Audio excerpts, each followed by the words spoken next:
Modus-modus kejahatan dalam teknologi informasi. Kebutuhan akan teknologi jaringan komputer semakin meningkat. Selain sebagai media penyedia informasi, melalui internet pula kegiatan komunikasi komersial menjadi bagian terbesar dan terpesat pertumbuhannya serta menembus berbagai batas negara. Cyberspace atau dunia maya merupakan hasil integrasi dari media elektronik dan peralatan teknologi jaringan komunikasi dengan menghubungkan peralatan komunikasi yang tersebar di seluruh penjuru dunia digunakan untuk keperluan komunikasi secara online. Dengan seiring pesatnya perkembangan teknologi dan internet, ancaman kejahatan cyber atau cybercrime makin banyak bermunculan. Cybercrime atau serangan cyber adalah segala bentuk kejahatan yang terjadi di dunia maya.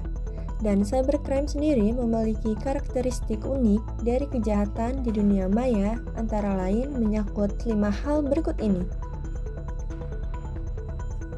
Ruang lingkup kejahatan, sifat kejahatan, pelaku kejahatan, modus kejahatan, serta jenis kerugian yang ditimbulkan. Jenis-jenis cybercrime. Ada berbagai jenis kejahatan cybercrime yang perlu diketahui, berikut diantaranya. 1. Phishing.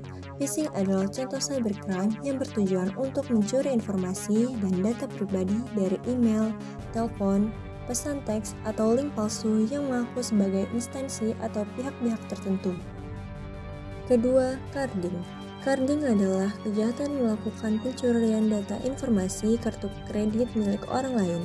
Data tersebut kemudian digunakan oleh pelaku untuk melakukan transaksi atau mencairkan saldo limit kartu ke rekening mereka. Ketiga, pemalsuan identitas. Pemalsuan identitas termasuk salah satu contoh cybercrime yang harus diwaspadai. Pelaku memanfaatkan identitas palsu secara ilegal untuk melakukan tujuan kriminal. 4. Serangan ransomware. Ransomware adalah tipe malware yang menargetkan perangkat keras untuk mengambil informasi berharga dari targetnya, kemudian menginskripsi dan mengunci file tersebut. Jika ingin membuka atau mengakses kembali data-data tersebut, pelaku akan meminta uang tebusan ke korban. Apabila korban tidak mengabulkan permintaan tersebut, pelaku akan segera mengancam akan membuat data tidak bisa digunakan lagi. Kelima, sniffing. Sniffing adalah tindak kejahatan penyadapan yang dilakukan menggunakan jaringan internet dengan tujuan utama untuk mengambil data dan informasi sensitif secara ilegal. Berikut akan saya berikan salah satu contoh kasus dari modus kejahatan teknik informasi berupa sniffing yang pernah terjadi di kalangan masyarakat kita. Berikut berita selengkapnya. Polisi membongkar modus penipuan info kiriman paket lewat pesan singkat yang menyertakan link aplikasi. Kasus penipuan dengan modus link kiriman paket ini sebenarnya sudah terjadi beberapa bulan yang lalu. Dengan berkedok sebagai seorang kurir paket dengan dalih mengirimkan bukti penerimaan paket kepada customer bahwa paket telah sampai tujuan menggunakan pesan singkat yang menyertakan link aplikasi. Menurut aplikasi tersebut, pelaku menguras rekening korban setelah meretas dan menguasai ponsel, serta seluruh data di dalamnya. Diketahui korban sebanyak 493 orang dengan kerugian mencapai 12 miliar. Menurut salah seorang pakar cyber, ada beberapa hal yang dapat memicu meningkatnya kejahatan seperti ini. Antara lain adalah yang pertama adalah masyarakat tidak begitu mengerti dengan literasi digital atau HP atau device yang mudah terinfeksi malware. 2. Masyarakat terlalu percaya kepada orang lain. 3. Tidak banyak orang yang mengerti persoalan tentang IT. Keempat, masyarakat sering tidak peduli dengan permintaan, permission, dan langsung saja mengklik yes atau terima saja tanpa harus membacanya. Berikut akan disampaikan beberapa tanda-tanda dari device yang kemungkinan sudah terkena peretasan. Kita bisa merasakan tanda-tandanya kalau misalkan handphone kita ini kena malware apa enggak gitu. Misalkan yang pertama, kita pakai pulsa, biasanya pakai data yang biasanya habis dalam waktu sebulan 10 giga, ternyata dia habisnya dalam seminggu udah habis gitu. Baterai yang biasanya semalaman baru kita cas, tiba-tiba siang udah habis gitu. Atau tiba-tiba handphone kita taruh dalam keadaan idle, kita pegang kok hangat nih. gitu. Berarti ada yang kerja di belakang layar nih gitu. Nah itu ada tanda-tanda ada malware yang bekerja di handphone kita gitu. Atau misalnya kita dapat SMS dengan karakter-karakter aneh gitu. Atau misalkan tiba-tiba handphone kita restart gitu. Nah itu ada masalah di handphone kita, sehingga harus kita benerin dulu handphone kita ini gitu, supaya kita yakin bahwa handphone kita ini benar-benar clean.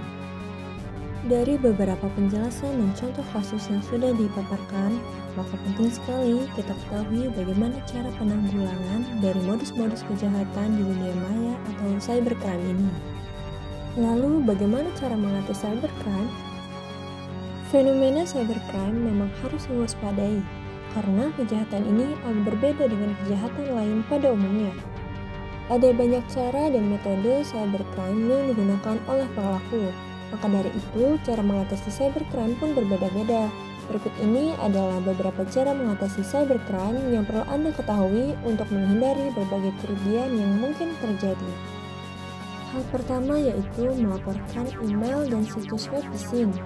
Salah satu jenis cybercrime yang paling umum adalah phishing, di mana pelaku mengirimkan sebuah tautan yang dapat mencuri berbagai data dan informasi yang penting. Yang kedua yaitu mengubah kata sandi. Jika Anda mendapatkan notifikasi ada percobaan masuk dari salah satu akun yang Anda miliki, maka Anda harus segera mungkin menolak akses masuk tersebut. Selanjutnya, Anda perlu merubah kata sandi dari akun tersebut. Ketiga, menggunakan antivirus. Antivirus merupakan program yang berguna untuk mendeteksi dan membersihkan sistem komputer dari berbagai ancaman cybercrime. Pastikan saja untuk menggunakan antivirus yang memiliki fitur lengkap seperti anti-malware, anti-ransomware, dan lain sebagainya. Yang keempat, melakukan update. Banyak serangan cybercrime yang terjadi dengan memanfaatkan kelemahan sistem dari perangkat Anda. Maka dari itu, melakukan update sistem perangkat Anda secara berkala merupakan hal yang sangat penting. Yang terakhir yaitu membuat cadangan data. Melakukan cadangan atau backup data merupakan hal yang harus dilakukan secara rutin. Pastikan untuk menyimpan salinan data tersebut di tempat yang aman, seperti draft eksternal dengan kapasitas yang memadai dan tidak terhubung dengan jaringan atau komputer lainnya. Baiklah, cukup sampai di sini video mengenai penjelasan tentang modus-modus kejahatan dalam teknologi informasi. Semoga dapat bermanfaat. Terima kasih.